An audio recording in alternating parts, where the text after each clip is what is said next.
So thank you for joining us, guys. Michael, do you want to start by introducing yourself, please? Yeah, so I'm Michael Butler. I am I'm the apprenticeship team leader at Stonegate Group. My background is I started in kitchens, came into hospitality as a stepping stone, met Rhona, that was 8 years ago. Started on the apprenticeship pathway, did hospitality supervisor level 3, hospitality manager level 4, and just completed not long ago coaching professional level 5, and I've been in this role for a little over 2 years. Wow, so you've done quite a few apprenticeships in that time. A few. Rhona? I'm Rhona Symon. I'm Learning and Apprenticeship Manager at Stonegate Group. I've been here for about 18 years, long time. I was in the kitchens, I was an area chef, and then when the levy came into play, there was back of house training manager job going, first of its kind within Stonegate, and I applied and was very lucky to get that. And there started my career in apprenticeships. Wow, so quite a journey for both of you. So just starting off, why are apprenticeships important in hospitality, do you think? I think apprenticeships are incredibly important within hospitality because what it does, it gives that person, whoever wants to enrol into one, the opportunity to explore something bigger than just either working in the kitchen or standing behind a bar. People tend to look at hospitality as almost like a stopgap. You might do a couple of shifts behind a bar whilst you're at university. A lot of people within the industry tend to fall into it. They like it that much that they'll actually end up staying, even though they've just started working part-time. And having an apprenticeship offering there for them really does make it so accessible. And it just proves that you can go from being a pot wash in a kitchen right the way up to being like a food development manager or something. Do you think that was probably the journey for you guys? Did you very much fall into it and then just stay into it? Yeah, absolutely. So when you entered the industry, what was it like in the apprenticeship landscape then? Because obviously 18 years, 8 years, what was it like? Was that a clear pathway then, or was it kind of fairly unheard of? It was unheard of, I would say, especially here we had the frameworks, obviously, that was aimed more probably for our front of house side of the business. I'd never really heard of apprenticeships whilst working in the kitchen in Doncaster. There was nothing really for us. So actually being able to get that opportunity to create a pathway and utilise apprenticeships within that was really exciting. How about for you, Michael? Obviously being older, for me, apprenticeships was the only time I heard of them when I was at school and stuff, and it was this, you get paid like next to nothing, you get treated like dirt, and I'd never really heard of the way apprenticeships had changed until I came to Stonegate. And then with the work that Rhona had put in back then, that was a nice pathway. And honestly, I never saw myself as a career in hospitality was simply a stopgap. To then 8 years later, to be working in it alongside Ro is, or for Ro. It's very much, it's unheard of, and I think that's why for myself it's so important that apprenticeships are in and remain in hospitality. Yeah, I think I can kind of look at what you were saying and kind of see that in myself a little bit. In school, they were for plumbers or bricklayers, but there was no opportunities for me as an apprenticeship. It was more go to college, go to university. It was kind of that natural progression. Even though I worked in hospitality through university, I wouldn't have ever thought, oh, actually, I could do an apprenticeship in this, earn some money and get a qual at the same time. So what do you do now when you hire a kitchen manager or a chef? What do you tell them about the apprenticeship straight away? What's kind of the pathway for them? Yeah, pretty much. Even on our job adverts, there is we have rebranded our apprenticeship program and called it Evolution because we like it to evolve, surprisingly. And we always put that on job adverts as well. When the guys come into the kitchen, they do their induction, they're all told about Evolution. It's all across our learning platform, our LMS. We also have brochures as well that will indicate exactly what each level is and whether or not it would be suited towards depending on your level of experience as well. So you try to embed that culture from the get-go. As soon as someone enters the Absolutely. business, Yeah. you've got this training, you've got this development. If you want to grow as a person, Yep. you can absolutely do that with Stonegate. Yeah. And I think it's key now as well with the people that are coming through for work now.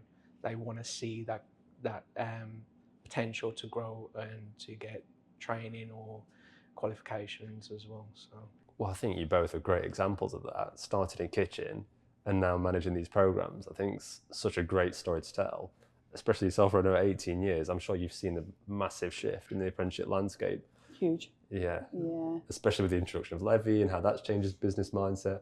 What's the last 10 years been like in terms of that landscape? It's been interesting to be a part of, I would definitely say that. I had no experience of apprenticeships when I was in the kitchen. So coming into something that you have little to no experience of can be quite daunting. I'm 9 years into this job now, and I'm still learning every single day. Obviously, with the change of government, will hopefully come changes to the standards. I do like the standards that we have in place. I'm on a trailblazer, just on the production chef level 2, working on the commis chef and the new kitchen manager level 4, which is so important for our business because that is where we will see a great progression of our people coming right the way through. And I think within hospitality, the apprenticeships aren't probably reviewed frequently enough, which is obviously why we're on a Trailblazer group. I'm not the only one that thinks that. There's other people within the hospitality industry that want to see more of a change come in from there. The functional skills is obviously an issue for us. We have quite a few people who probably didn't enjoy school, hence the reason why they've kind of gone into hospitality very, customer facing, and they want that interaction. I myself struggled with my own functional skills. Luckily, my mum kept my GCSE certificate, so I was absolutely fine for sitting them, but initial assessments was a nightmare. And it's just about understanding what do they actually need it for. It has to be role specific or apprenticeship specific, I think. We'll see what changes come. But over the past 10 years, it has been really, really interesting. And getting involved with the Trailblazers has been really eye-opening for me because they're actually listening to people and saying, okay, that hasn't worked in this section, let's try something else. Let's look at it from the Navy to care homes to school to hospitality. Really interesting. So a slight segue into that. What would your ideal situation be from this government to support us in terms of, like you said, the level 2 possibly? Yeah. What would be the ideal outcome would you want from that? Personally, if you think about hospitality, do our kitchen teams need to know the mean and mode of certain numbers? Absolutely not. They definitely do not. If you look at other businesses, I'm not so sure. We would need to do a bit of exploration into that. I think the use of functional skills is needed in some areas, especially having good written skills, because if we're asking them to maybe write a business plan, we want it to be accurate. But the depth that maths goes into, we don't want people to be afraid to be able to come into an apprenticeship, because as soon as you make people afraid, they're not going to engage. And what we want is to really kind of open them up to, this is the learning that you will get from this, and this is how it will benefit you. So I would like to see a huge reform on functional skills. I would also like to see us being able to use the levy for a few more things, not just necessarily apprenticeships. I think I'm very, very lucky as a team. We have a fantastic support network behind us within the HR world and within the business, where we allow our team to actually complete apprenticeships right the way through. But to expect a business to almost fund that when they're telling us that it's actually free, it isn't quite free. We have to pay for labour, we have to pay for time out to attend development sessions, things like that, which is great because we want to put our time and effort into our people for them to be able to complete programme. But a little bit more flexibility around the levy with that, I think, would be a huge benefit.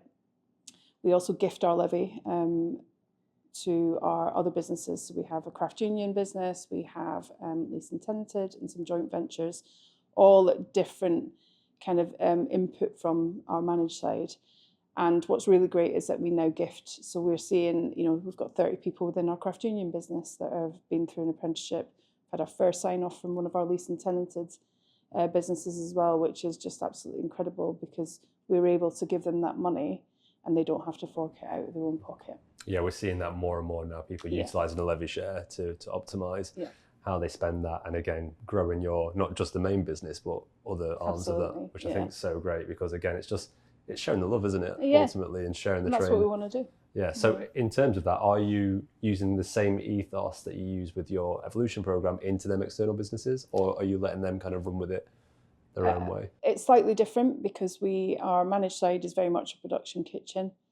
Our leased and tenanted, we have a mixture, so it could be production or it could be fresh food. So we've kind of given them this is what we would suggest. If you would like to use it, please go ahead and use it. And we have had quite a good bit of take up on it, haven't we? Yeah, really excited. It's going to get bigger this year as well. That's really good to hear. So on people, what is the importance of investing in people? I think it's key. Like, everybody wants to belong. The old world is very much a case of you're a number, no one really cares. Whereas within Stonegate, us investing in people, us putting these pathways in place, it kind of takes that edge off it of you're no longer just a number. We're willing to give you the time. We're going to support you throughout as well to be able to do these. And I think one of the big ones for us as well is we will turn around and let them know it's nationally recognised. So if, 5-10 years they get an opportunity to become a dev chef or some other department in a different company, they've got that behind. It's always going to have that part of them where it's like, Stonegate gave me this opportunity to do that. And I think we've seen it quite a bit, especially from our level 4 programme, of people moving into higher roles, promotions and things within the company, and some unfortunately that have left, but they've seen. And I think that's something we have to be honest with ourselves. I think as much as you want to retain that person forever, the difficult thing is sometimes they will leave after they've completed the programme, but you've given that opportunity, and I'm sure they'll be thankful to Stonegate for the rest of that. It's about sharing the love with hospitality is in a bit of a sticky situation at the minute. So for us to even be able to upskill somebody, give them a nationally recognised qualifications, and then they might move on to another pub company, we don't want to lose them, but at least they're staying within hospitality. They might come back. We've got people who have been working with other businesses and then actually come back to us as well.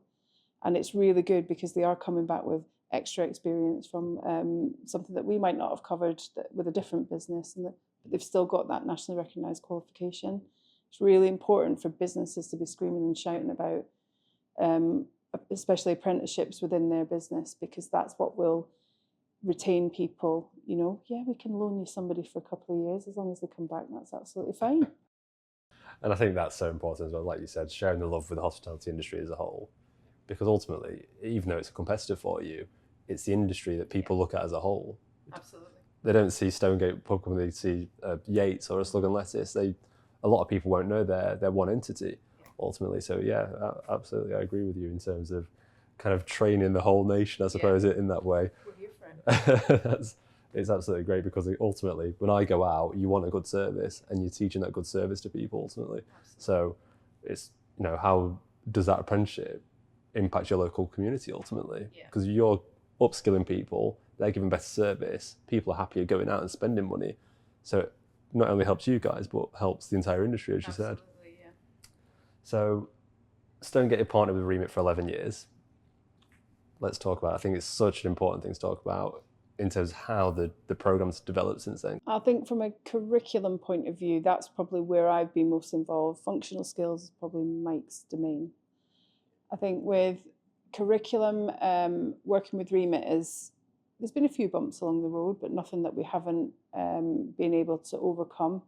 A few changes in terminology and things like that have come from the government, but we've worked together. I'm very lucky that we have a fantastic account manager. She'll kill me for saying that, Claire. And the wonderful Symon, who really does take a lot of weight off of my team. She deals with all the application forms, which we know is quite hefty when you are enrolling onto an apprenticeship. And between Symon and Claire, they do an absolutely sterling job to be able to get people onto programme. That takes a lot of weight off of us because we know how important it is. You know, you've got to have your initial assessments done by this time. If you want to be enrolled by this time, got to be done. The curriculum team within Remit have been absolutely fantastic. We've been backwards and forwards to your offices in Nottingham.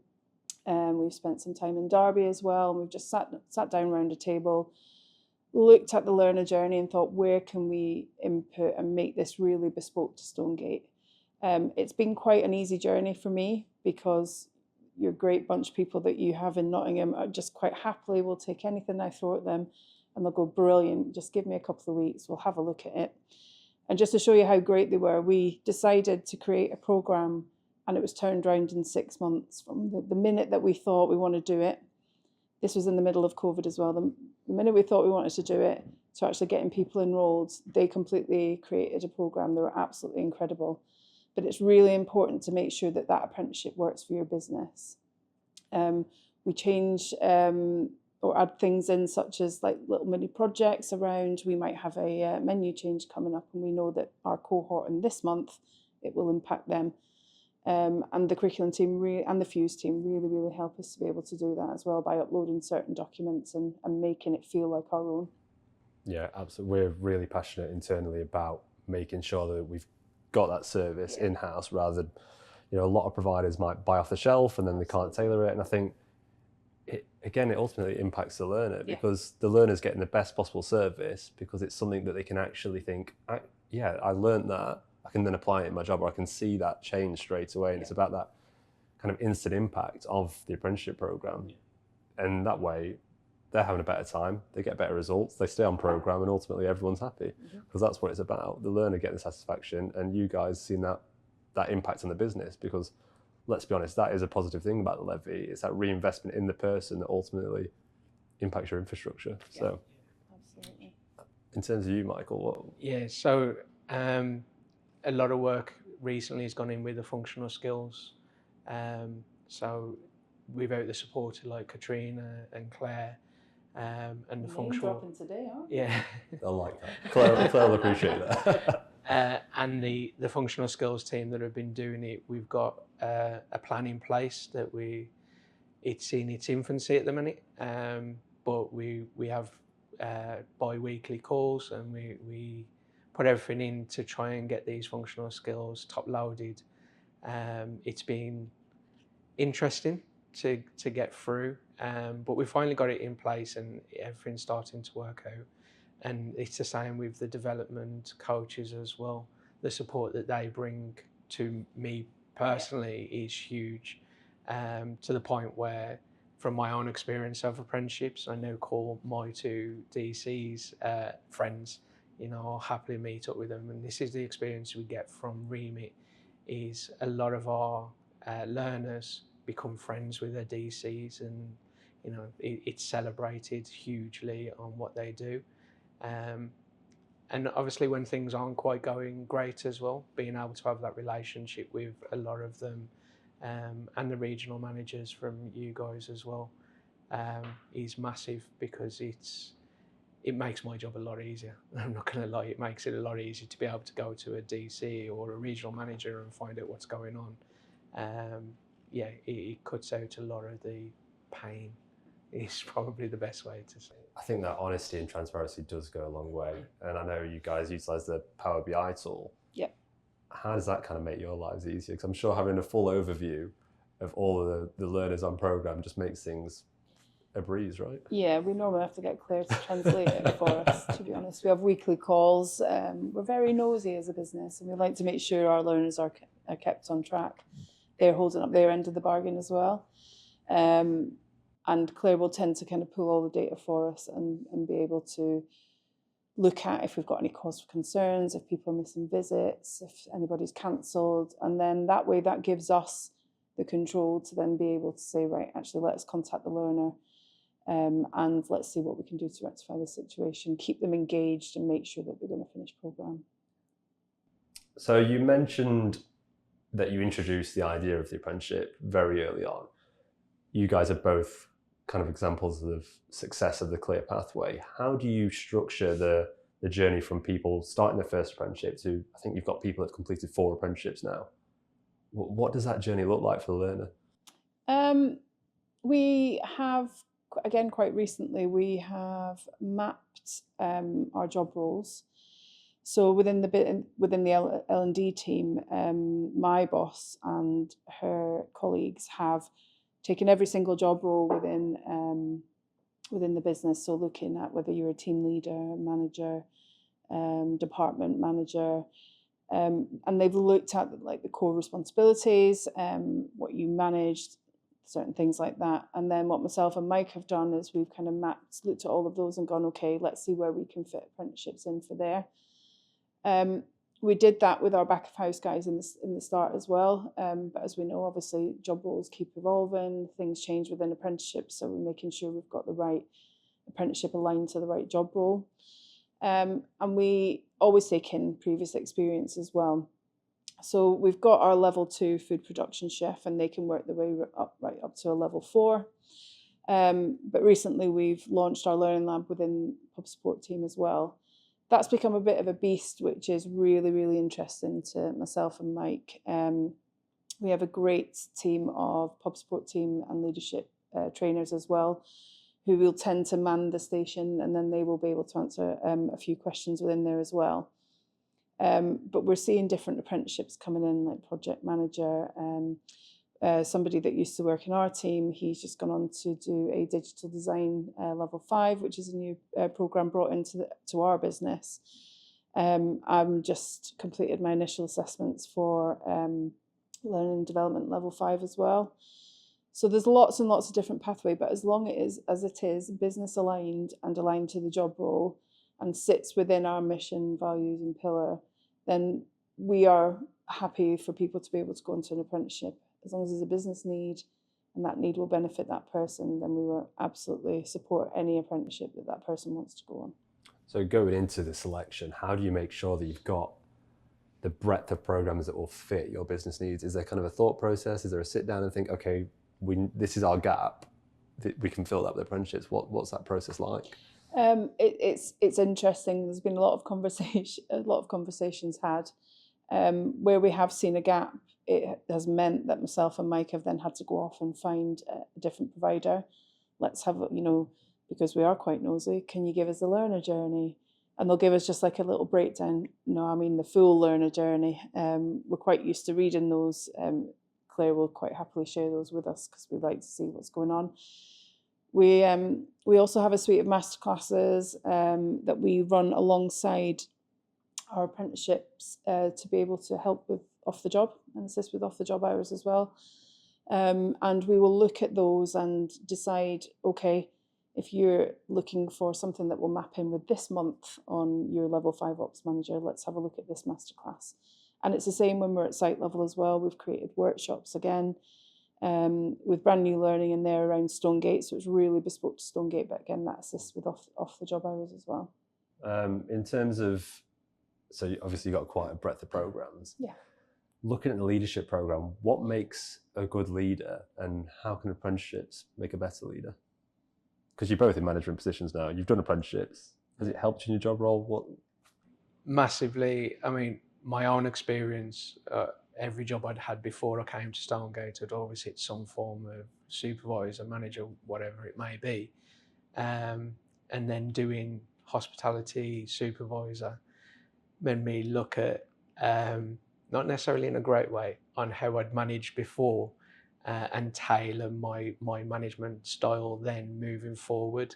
I think we find it a lot with our kitchen managers especially. They do these programs and then all of a sudden they change, and you see in performance, you see in sales, staff retention, which is massive in kitchens especially, becomes a big factor in that. So without the apprenticeships almost holding a mirror up to you to see how you lead a team, I think it definitely becomes transparent then of where your flaws are, but gives you the tools to improve it as well. And we find it within our PST guys as well that have done some apprenticeships. Their leadership styles are way better than what they would have been previously. Yeah, it's really made a difference. So in terms of that, what are the pain points and how are you using apprenticeships to solve some of them pain points within hospitality? I think retention will always be an issue within hospitality. We currently have one of the best retention that we've ever had as Stonegate Group. Massive, huge, great. Take my hat off to all the business partners within the business because they've worked really, really hard on that. But by having, whether it's an internal pathway or an external pathway, you are then able to say, come and work for us, we're going to look after you. We've got a great benefits package as well. But if you come onto any of our pathways, we will upskill you and you can actually make this into a career. We have, both of us have come from the kitchens and we've now moved into pub support team. I think that's happened quite a few times throughout pub support team as well. So it just kind of goes to show that it doesn't matter how old you are, it doesn't matter what level you're at, we can always support you, whether it's a nationally recognised qualification or if you're wanting something like a masterclass to improve your project skills or anything like that. There's always an option. Are you seeing more people advocate for the apprenticeship program once they've done it? And then is that having a wider impact on the business? I mean, are these people kind of spreading the awareness and getting people in their own pubs to kind of jump on program? How's that happen? Are you seeing like a natural growth over the last 5 years? Yeah, definitely. It's definitely something that you see when someone goes onto a program. You tend to see a trend that like one or two more will then jump on. The other one as well is people starting on one level and then they'll go to the next level up. It's definitely something that you see. It's something that I've started to notice, or we've started to notice as well, in other areas as well. So we've got, like with our craft union side, we've now got multiple sites now where they've got two or three people on, and that started from one person being on. It becomes kind of like contagious realistically, that it just evolves into more people signing up. And we've just enrolled one of their regional managers as well onto an apprenticeship. So great. Yeah. So you've seen it from every level. Yeah. Everyone going on program, and again they become advocates. And yeah, I think it's such a nice story when you kind of hear that, and more people getting involved with apprenticeships. Yeah, it's not for everyone. It's not. It's not, but for those that it works for me because I like to learn that way. And you will see the ones that it definitely works for. They may or may not go into another one, but they will always tell them about their great experience, which is good to hear. And I think when I started in apprenticeships, I mean, I've been at Remit for 8 years now, which is a scary thought. Mm-hmm. And there was that natural roadblock of the 20% off the job. And I know that was massive in hospitality, and just from the buy-in from regional managers and site managers, because it's like you said, working in the kitchen is quite intense. Saying I have to pull someone off for 20% of their working hours. How did you overcome them roadblocks initially? It's by engaging their line managers. It doesn't matter who they are. They know they're going to have to allow them some time to either be able to complete the work or come onto a development session. But it's the benefits that you reap at the end of it, isn't it? Yes, you may see some increased sales, but the main thing is that person will become so confident in their own ability that will then pass like wildfire throughout their own team. Their team might want to go on an apprenticeship. They've actually thought, okay, I want something to be recognised. Brilliant, we'll absolutely manage that for you. But it is mainly, for me, it's about confidence. We have one learner who's now on his 3rd apprenticeship at level 5, and his favourite part of the apprenticeship, or most proud part of the apprenticeship, is actually passing his GCSEs, so getting his functional skills. And from there, he felt he could do absolutely anything, and he did. He's just gone on to his level 5. So yeah, it's brilliant. I know I heard a similar story with a warehouse operative for another one of our clients, and he was in his 40s, didn't do his GCSEs in school, and he was so proud to pass his functional skills because he thought that was such a hurdle for him. And yeah, like you said, it's giving someone, that older learner, especially within hospitality, that opportunity they didn't have in school 20 years ago. Yeah. So what is it like engaging an older learner that may be out of learning for 20 years to speak, to then put them on a program? What's that journey like for someone? It's about sitting them down and actually talking them through it. We had a learner who was 59 when he came on program, very, very nervous about being able to do it. There was the one-to-one sessions with functional skills as well, which made him feel a lot more confident within himself because he wouldn't have to speak in front of a group. And if you sit down and you actually talk that person, this is what will happen in month one, which is why we like to see the full learner journeys beforehand. You give them a real sense of, okay, yeah, that makes sense. That's how I can incorporate that within my own kitchen or my own business. And, you know, we always reiterate age is no factor when you are going back into apprenticeships or going back into learning.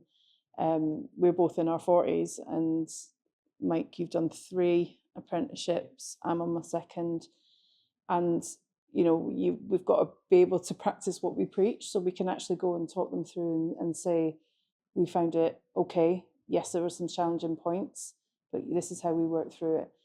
We've also got a team of operational trainers who will run workshops and support learners. We're also here for guidance as well. So we make that very, very clear that any learner can come to us and discuss if they've got any issues or they're lacking in confidence, or they're not quite understanding what a project is asking of them, and we'll be able to support them with it and direct them to the right either department or the right person. So on your apprenticeships, Mike, you've just completed your mentoring. Why is it important to have mentors within a business, especially hospitality?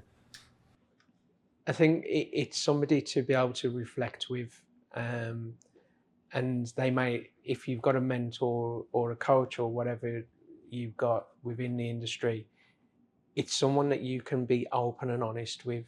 And I think within Stonegate we do that quite well, where we've got our line managers fundamentally will be their mentors, but also the ability to actually select somebody else that's maybe done the apprenticeship. Myself, when I've done apprenticeships, having that mentor and that person that you can just go, I'm not getting this. And just to give you a different view of it is huge. It's such a massive thing. We find it a lot within our kitchen teams as well. They'll speak to whether it's our operational trainers, us. So that it's almost like they've got multiple mentors, so they can get different approaches. And a lot of the time, what we tend to find, it will be the functional skills, and having a mentor to be able to go, look, if you attend it, it's going to be a better understanding. And they bring a lot more to the apprenticeship. It's sometimes they can feel a little bit lonely, especially when you're doing the work on your own, to be able to pick up the phone to someone and just go, yeah, I just need to chat. I just need 5 minutes to not think about it, and then the ideas start coming to them themselves is huge. I suppose I've never really thought about it, because when you're in school or college or university, you're around other people. It's very collaborative. But if you've got someone at a site on their own doing an apprenticeship, it can feel quite isolated. So having the mentor there on site could be really important. I know you've just done the coaching professional qualification, and there's a story that you've told me previously in terms of you using your apprenticeship outside of work, and I think that's such a nice story. Can you tell us a little bit about that? Yeah. Thank you, Dimitri. But I think it's an important story because, again, this is a passive effect of apprenticeships, and people don't often think about this when enrolling on program. What can I take from this that actually is going to impact my life outside of work? Because, and again, this goes back to a conversation that I had with an interview with another provider. It was a top level director, and he was saying people don't often talk about this is someone's first opportunity to earn a wage maybe, or buy a house, and that wider impact of the program I think is so important to tell, and it's a story that people don't often tell. So I think what your story was is quite nice. So with completing, well, I started it before I completed it, my level 5 coaching, I reached out to the local young offenders centre as a way to basically coach young offenders. And I started off with someone that had been released from detention, and he's gone on to be quite successful. He's brought his life into order. He's doing apprenticeships himself now as well, and that's become a massive part. But since I last spoke to you about this, Dimitri, I now have under my belt like that I've coached 6 young offenders. Off the back of coaching, someone has gone for early parole, so they're now back in the world living their best life, and it's kind of grown.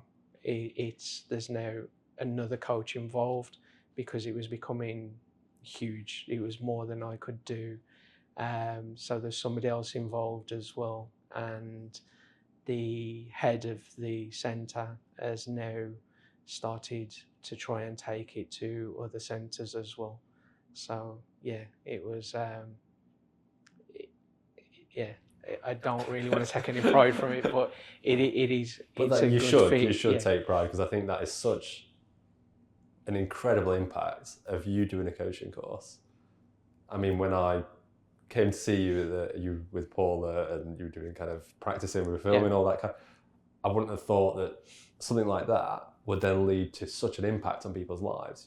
6 people have been directly impacted. Yeah. Obviously, it's what they want to do out of it as well, Yeah. but it's the nurture that you had given them from the learnings on the programme. Yeah, I think it's such an important thing to give back, to be able to learn them skills. And to be honest, it was the coaching program itself made me look in the mirror a lot. And the only thing that made me different from them guys at their ages was luck. I didn't live the best life back then. So if I can give that back, and if I realistically had somebody that would just listen, back then I may not have been in some trouble that I'd have got into. And for these guys, it's having the bravery on their part to be able to discuss where they want to change their lives. And the reality of it is it's down to them, because if they're not willing to actually become vulnerable, there's no room for it realistically, and in the environment they're in as well. It's not an easy thing to be able to do. So the credit really does go to them guys. I'm just a vessel for them to enlighten themselves. So I can see you beaming with pride. So I think yeah. it's so important to spread awareness of these messages, because ultimately it is a positive impact to apprenticeships that we don't hear too often. I think that's why these long form pieces like this, to get stories out like that, I think so nice. And I'm sure Rhona is very proud of you as well. Incredibly proud. Yeah. I remember him coming on his very first workshop with me, which was an internal programme, and then coming on to the apprenticeships, and then I brought him into my team. Incredibly proud of him. Yeah, what an amazing story. I mean, I could end the podcast on that. I think that would be such a lovely ending, but we're going to carry on. I love that story, and I tell people that now when I'm speaking to people out and about, because I think, and again, that's an impact of you doing that apprenticeship, because I think it's just so nice to tell. I think it is a lovely story to tell. And it's a lot of credit to Remit and Paula, especially with that one. Paula's great, isn't she? Yeah, she's amazing. So good on her delivery. I've been on a couple of her workshops, and I just think they're great. And to see the people engaging with it and taking from that and actually saying, yes, I've learned something from that. Because I know, looking back at university now, it's £50,000 of debt that I wish I didn't have. I can't remember half my lectures. Yeah. But at least if you do a workshop every 3 months or every 6 weeks, actually taking something from that, learning and applying that straight away. And we see it in automotive quite a lot, where learners come to our academies and they think, oh, actually, I can take that straight back, and I can tell the guys at workshop, I can do this task now. And there's that sense of pride that actually you can take that on. In terms of coaching, so that's a positive impact outside, but mental health being a massive thing. Why is it important to have coaches within Stonegate and kind of helping the wider workforce?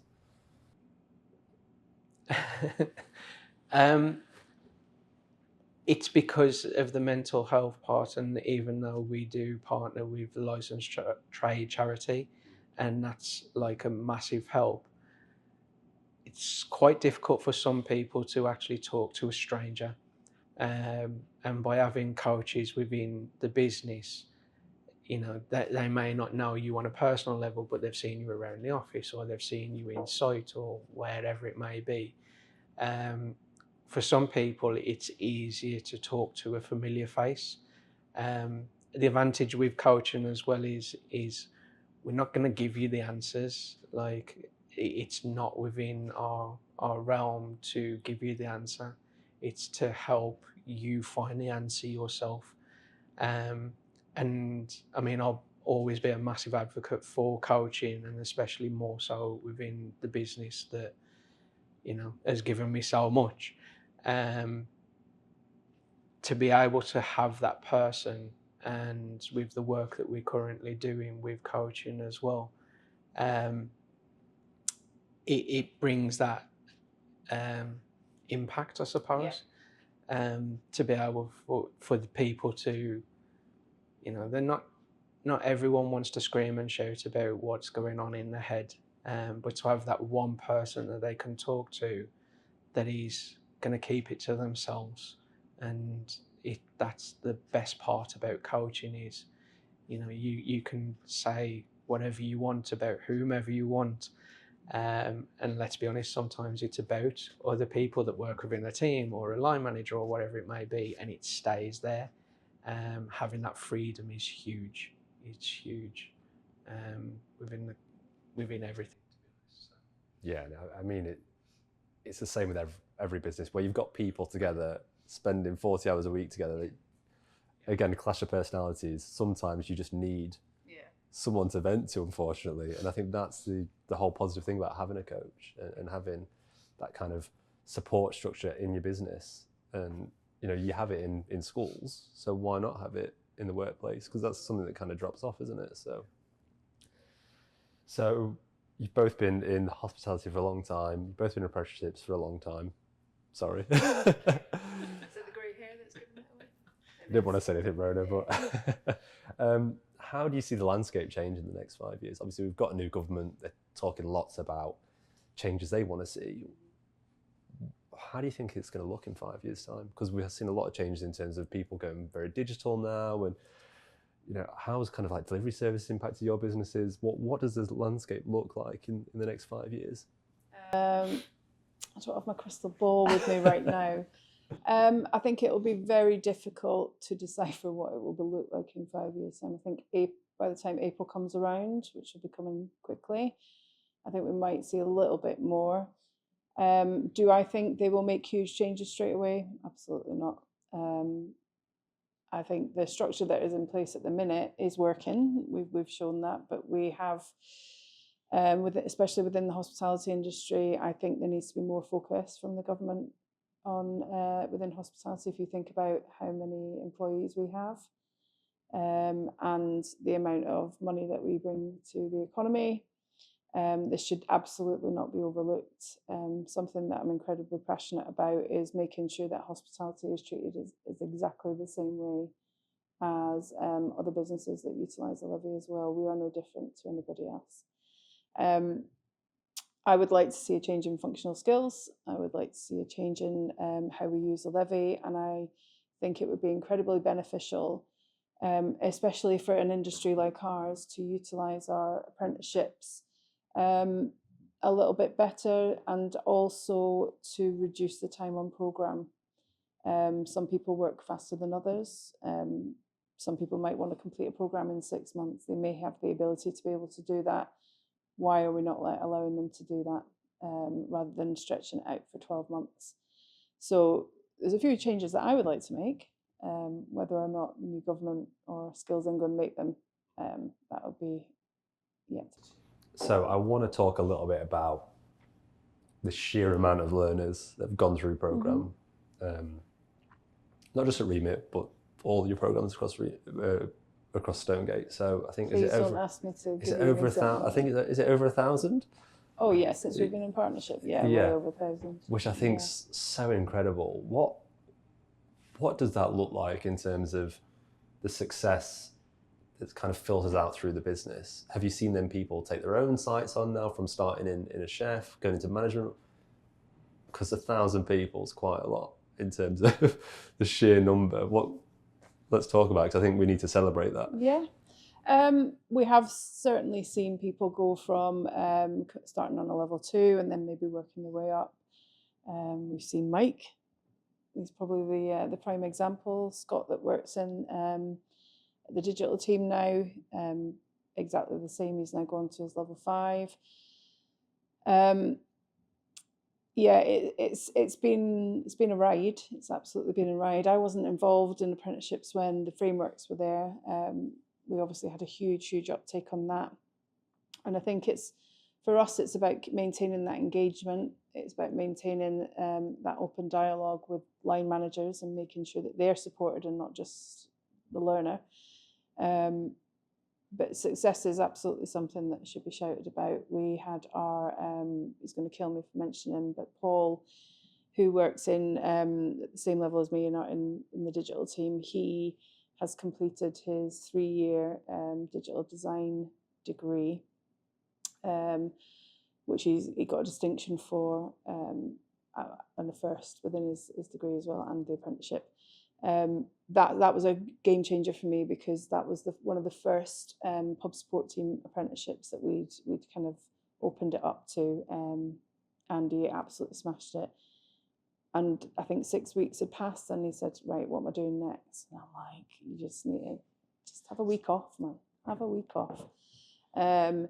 But things like that, when you have people who are highly skilled like Paul but are still hungry for more, we should absolutely not be dampening that fire. We need to be making sure that we are allowing people to continue to grow, because ultimately, think about it from a business need, there's going to be nothing but great things that can happen when we have people like that within our business and are upskilled and wanting to progress and just keep training their teams. Mm-hmm. So how do you keep your stakeholders engaged in terms of top level, getting your manager to buy into these crazy ideas you've got about building programs in 6 months and enrolling so many learners on? Could you tell me how many learners you've got on at any given time right now? Do you know off the top of your head? Anything close? Probably, we've had quite a lot of sign-offs because we had a huge enrolment this time about 15 months ago. So I'd probably say currently, if we include like leased and tenanted and craft union, probably about 150, 170, I think overall, maybe a few more. Yeah, under 200, just under 200. So how do you get board buy-in to that? Or what does it look like at board level? They are definitely bought into it. We go back to 9-10 years ago when the levy first came into play. They were more than happy for us to be able to utilise that. If we are paying into a levy pot through no choice of our own, why not utilise that for our people? We are very heavy on people make our business, whether it's customers coming in or the people that actually work within the business as well. So why would we not be able to offer them something that they have? Our director is a huge advocate for apprenticeships as well. He is incredibly keen for us to look at our pub support team, and if people need upskilling, let's go apprenticeship way first. Do we have an apprenticeship that will cover that skill gap that we are looking to upskill our current team on? We don't tend to use it so much as a recruitment tool, because we know we hire great people. Let's give them that opportunity to be able to do that. So yeah, there is a lot of buy-in. There is work to be done, especially probably at site level, making sure we're still engaging with our kitchen managers, with our general managers, with our area managers, about changes within apprenticeships that are coming up. But yeah, I would say the buy-in's definitely there. Otherwise, me and Mike would be out of a job. So yeah. Yeah, I think that's very important. If the message isn't there at top level, you won't get the support ultimately to build these great programs that you have built. So what really goes into crafting a successful apprenticeship program? I would say taking the time to actually look at what the development coaches are going to be delivering, what is written within that learner journey. Because like you said, we could pick it up off the shelf and just put it out, but how do we know that that person is going to gain anything from it? We like to spend quite a lot of time with apprentices as well, and we have done various stages throughout over the past 10 years. And I think probably for us, it's about making sure that it's aligned to our business, but that we as a team are aligned to that learner to make sure that they have the opportunity to complete within their own time frame, confidently, and that they're not putting themselves under too much pressure as well. I think we've covered everything off, guys. Any final thoughts, any final adds from your perspective? No, just a massive thank you. No, just a massive thank you. Yes, a massive thank you to Remit, probably, because there's a reason why we've continued to work together for 11 years. The amount of support that they have given us and people that have gone before me has been absolutely incredible, and it is really important to keep your partnerships going, and I think there is an absolute reason why we've been together 11 years, and we treat each other like part of the team now. Quite literally, I think you've had some Quite of our colleagues Absolutely come over to have. Stonegate. Yeah, no hard feelings. I mean, it is what it is, I suppose. Thank you.